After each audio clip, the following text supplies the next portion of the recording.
Good morning, Representative Xiarhos. Welcome to Beacon Hill Beat. Glad to have you back.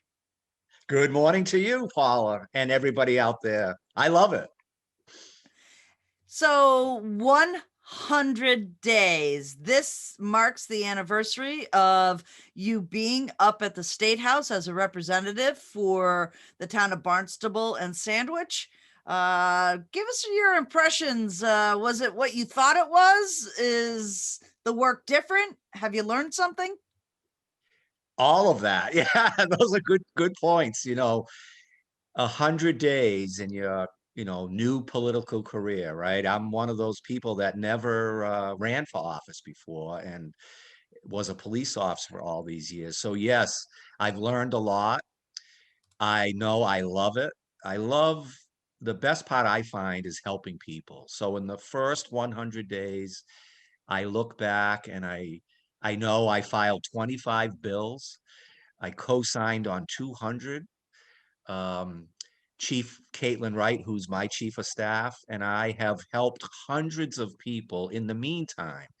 So I really think if you are a type of person that's a people person, really, this is a good place to be because you represent your district, which is Barnstable, parts of Barnstable, all of Sandwich, parts of Bourne, and even Plymouth. And there's never a dull moment. I can tell you that honestly, from 7 in the morning till sometimes you have to stop at 7 at night and kind of recharge because all day long you're busy representing your people in Boston and helping people with housing or unemployment or registry issues or COVID vaccines. It's really been amazing and I love it. What was some of the things that as a newly representative, political life on Beacon Hill that surprised you in this 100 days? What didn't you know? The process, it's pretty great, we're Americans, the democracy, but to see how it all actually works from the inside is pretty it's inspirational. So it can be slow because I filed 25 bills, but can you imagine in this session the state representatives and senators, remember we have 160 state reps, 40 senators, we have filed over 6,000 bills. So it's really amazing that 6,000, let's say, good ideas all have to be processed through the system, by having hearings and that's democracy. And then, maybe 100 maybe will pass at the end of the session, but everybody has a voice and it's up to your representative to represent you and speak up for you and really for us on the Cape, to stand our ground. We need to be represented here on the Cape. Sometimes Boston and the bigger cities get more attention, and the Cape delegation, which is, Democrats and Republicans, we stick together and we get what we should have on the Cape. That kind of brings me to another point that there's just so much going on. And I talked to representatives, yourself and Kip Diggs and Senator Julian Cyr. How do constituents actually stay abreast of all this information? Is there some type of report that comes out through your office? There is, and that's a great point because we have found a lot of people are very interested, more than before. Let's say it's exciting to be involved with your government, uh, and you should. The state house, we call it the people's house. And when I walked in the door on that January 6th in the morning with Kip Diggs, we were so excited to get sworn in. But I remember what the security officer said. He said to me, he said, "Steve, welcome to your new home." And it is the people's house. We should be involved, but many people are busy, right? We work, we raise families, so sometimes it's hard to stay abreast. What we do is we put out a weekly report. So Chief Wright And obviously, 7 days a week, something's happening. And at the end of the week on Friday afternoons, we put out, Steve Xiarhos's weekly report on our Facebook page, which is, State Representative Steve Xiarhos. And it's pretty cool. You see every day the meetings we had, the constituent type issues we've resolved, the laws that we've participated in, um, and the issues, like you said, so last week, beach erosion, it affects Barnstable and at Sandy Neck and anyone that lives along the water. It affects Sandwich, very seriously there, where there's homes going into the water. And so we had a big meeting last week that we arranged with Senator Moran and County Commissioner Mark Forrest, where people could zoom in and realize, what, if it's really bad and your neighborhood wants to, one of the options is the government will buy your properties and you can move and let nature take its course in a way. That is one option. So it's a great question you asked, but one way to keep informed is check out my Facebook page. We have over 8,000 followers, which I love, and I hope to get more. And you can just click on real quick and see, hey, these are the things that my representative is dealing with this week. Right. You touched on housing a little bit. We read a report, two reports last week. Number one was the town of Barnstable gained an enormous amount of residents during the pandemic. Believe it or not, we're number 4 on the list of people relocating to our area.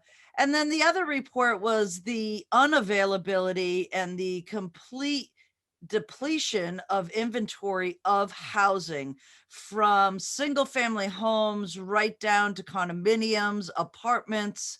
There seems to be a real dearth of affordable housing. And I'm not talking affordable with a capital A, I'm talking about market housing as well.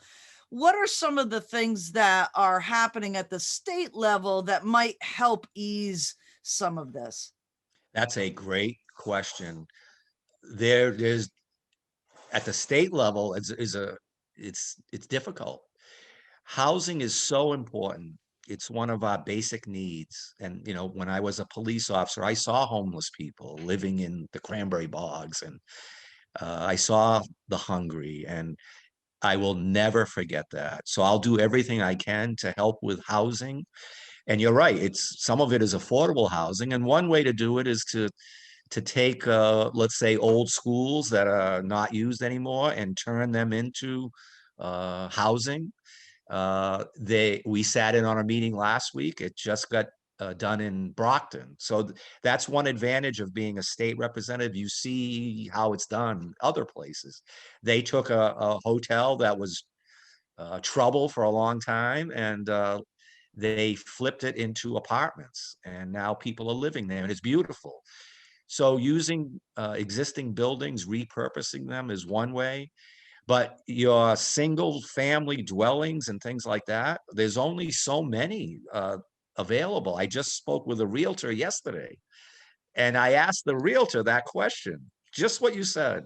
What do we do about it? He said, Steve, there's not much you can do. There's only so many homes, single family homes. The market is crazy. People are, like you said, they're realizing they can work from home, a lot of them, so they want to live on the Cape and still, let's say, work in Boston, but they're living on the Cape. The prices have gone crazy. They say you can ask your price and you will get more, and it'll be sold in a day. So, but that real estate agent that I spoke to yesterday, he said he's seen that before, and it kind of goes in waves. But there's only so many available lots, I guess. There's only so many homes. So we have to keep an eye on all that. We have to be careful with our environment and make sure that things are done right. But I think the thought of taking existing buildings and turning them into beautiful apartments. I've seen it done in Yarmouth. We're doing it in Sandwich with the Wing School, because people deserve a clean and safe place to live. You're absolutely right.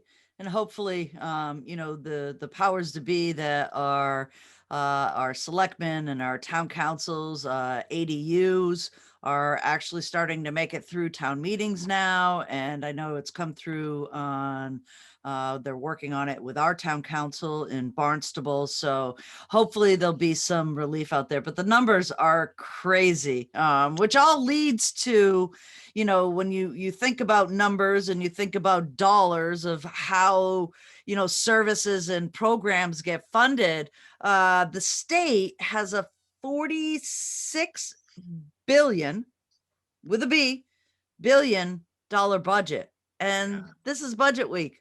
Tell us what's going to happen up there at the Yeah. State House. Yeah, this is my first time through it, but I'm prepared. Typically you would be in the State House, and but we can't. We're not allowed to go to the State House because of COVID. And I want to follow, obviously, the guidelines and the governor's rules, let's say. So everything's done through electronic Zoom, and kind of like we're doing for now. But basically, you're right.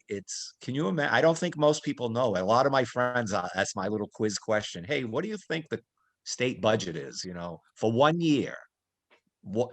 And they have no idea. Like, so when I say 46 billion, they think I said million, right? And I said, no, no, billion. So it's 46 billion, So this week, every issue, every agency, gets funded for the next year. So all of your representatives vote on that, and it's amazing. So my job is to listen in and vote yes or no. And there's a lot of amendments, and I filed some myself to help the town of Barnstable, to help the town of Sandwich, help the town of Bourne, and to help the town of Plymouth. I've met with the town managers in each town, the chiefs of police, the fire chiefs. You kind of ask what their needs are. You put it on your list, you submit it, and you fight for it to hopefully get those things for your towns that you represent. That's how it works. So it all adds up to over $46 billion. That's what it's projected to be this next year, and probably a little more. The good news is the taxes are coming in. The state's doing very well, you could say, with the budget, and the federal government has brought in a lot of money. So thankfully, the money should be there for next year, because as a Republican, especially, we don't want to raise taxes unless we have to, but you want to provide those services for your people. And it's a balance. And I look forward to making that happen. Well, we'll sit on the edges of our seat, because I know there's a lot of programs and services that directly, affect our towns, and level funding obviously is something that we hope for, and then obviously new services and programs as well. There are things that our community needs that aren't funded as of yet. So we'll look forward to your next interview to see what's kind of gone through that process, because it is a process, right? You have to go It is a through all of the process. hearings. Yes. And, I've spent, the first 100 days listening to just about every program in the state. So everybody that runs their program reaches out, normally, I guess, in person, but now it's all on Zoom, which works. And you sit in with your fellow reps and you listen. It could be the YMCA, in West Barnstable. This is how they do business. This is what it costs. This is what we need for next year. It, so anything that you see in the state, whether it's a state agency or a nonprofit, their job is to, help and serve people. There's a cost to it. Our job is to listen and make these votes. And this is the week that we're doing it. And yes, I'll look forward to next month when we meet, and I'll tell you how it all went. Right. some good news out there. Not so much for commuters the past couple of weeks or for the next few weeks. Sagamore Bridge work was completed early. Yay. But hey, we're headed right over to the Bourne because we've got some structural challenges and some lighting challenges over there. But good news, right? Bridges need repair while they're still here, but I hear we've got some funding ready to go for new bridges. Tell us about Yes, that, Steve. that's awesome. Yes, well said. Two things on that. When the Sagamore Bridge was being worked on for the last few weeks, you saw how important the bridges are, really. It reminds you when the traffic backs up for miles, when you're late to go somewhere. When the town of Sandwich is completely overrun with cars, that's what happens because people get off at exit 3 or exit 2 and they go through the town to try to get around the traffic and then get on the Sagamore Bridge. So what that does is it really backs up the town of Sandwich and people can't go shopping. They can't function because their roads are blocked. So that's a public safety issue, and that's my job, right, to represent. So after seeing it, I said to myself, I'm going to go on that bridge. I'm going to park my vehicle and walk up on the bridge and see what's going on. And I did. And I walked up on the Sagamore Bridge. When you are up there, it's shaking. It shakes, and there's the workers. And I ran into one of them, and he was great. And he said, "Look, this is what we're doing, Rep." He showed me the rotted steel lights that are rusted, and if they don't replace them, they could fall on a vehicle. And the great news was, he said, and the great news is we're going to be done early. And I was so excellent. But then he said, because we finished so early, we're going to do the Bourne Bridge next. So next on Saturday, May 1st, they'll be doing the same thing there, replacing the lights, making it safe because you have to. But you're right. The good news is before I became a Representative Hunt and the team fought and got it. We have a $1 billion promise, I guess you could say, from the federal government, to build 2 new bridges. So 2 new beautiful bridges will be built by the federal government. They will be built basically adjacent to the current ones, and then those will be torn down. There'll be 6 lanes. They'll have a bike path on them. It's pretty amazing, but we're 10 years away. So that's where people think, well, if we're going to build new bridges, why don't we start now? Why are we fixing the old ones? It just takes a long time. They have to get permits and plans and purchase properties. It will change those neighborhoods. So you want it done right. And that's my job. I represent the 5th Barnstable district. I like to call it the fighting fifth because we fight for what we need. And I'll make sure it gets done right. And you have to listen to the homeowners that live there. Because remember, us in Barnstable, we might go over the bridges once or twice a day or a week, or some people don't at all for a while. But if you live in Bourne or Sandwich, you might go over those bridges 10 times a day to go to school or to go to church or to go shopping. So they're very important. They'll be coming up, to 100 years old, and it's time for them to be replaced. It'll happen, but it'll be about 10 years from now. And we'll Right. keep you posted. So if you ever had any questions, I have the answers. Right. Well, there's a lot of work to be done as well because of the approaches when you're making bridges that are that much larger for more traffic on them. The approaches to and from those bridges really do need to be addressed before the project actually gets started. So, Yes, you're um, right. And you're going over water. So there's so many issues. And that's what the way it works, and it takes time. But if you can just imagine how that'll be when they're all done and what it'll look like, they'll probably look nothing like, what we're used to. And that'll be for the next, 100 years. And that's life. right. And then the last thing is that it seems that we do have a light at the end of the tunnel with our fight against COVID. The fifth district, you can call us the fighting district. Barnstable has gone to yellow. So we are at a medium risk rather than that high risk that we were at. Several other areas are still in the red, but vaccines are flowing onto the Cape. Give us a sense of optimism as we head towards the season. Absolutely. Thank you. You've kind of followed it through where we didn't have enough in the beginning, and your elected officials, all of us on the Cape, push for it. It- But I always tried to stay positive attitude wise. It's a massive project when you're trying to vaccinate, you know, 300 million people in America with a brand new vaccine and all that stuff. But the light is at the end of the tunnel. Now, if you're 16 or older, you can get a vaccine.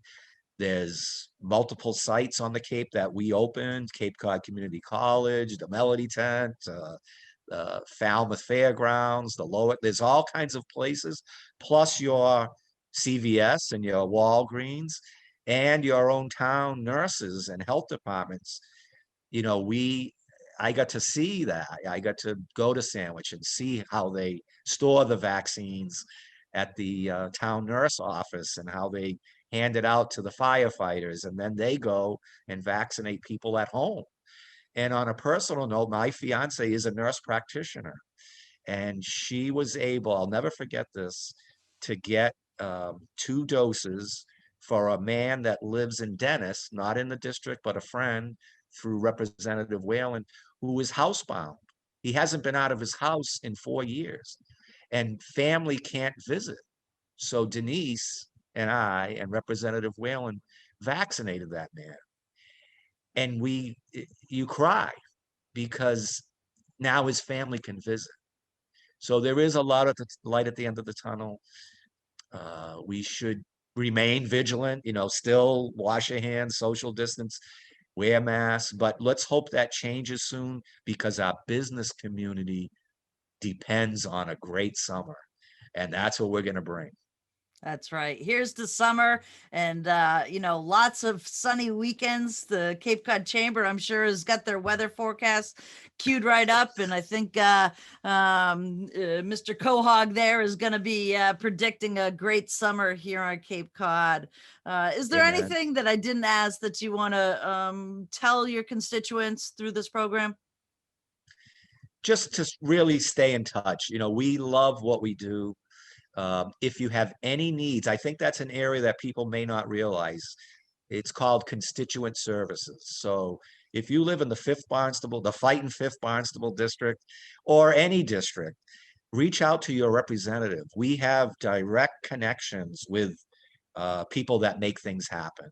And when we get letters, like a woman wrote in that she's been asking for help for years, and she was listened to by us, and we made a difference in her life. It's pretty powerful, and that's why I ran for office. It's to make new laws, fight for us, but it's really to help our people. I love doing it. So any issues, send them over and we'll get right on it. Excellent. Thank you so much, Representative Xiarhos. We'll check in with you next month.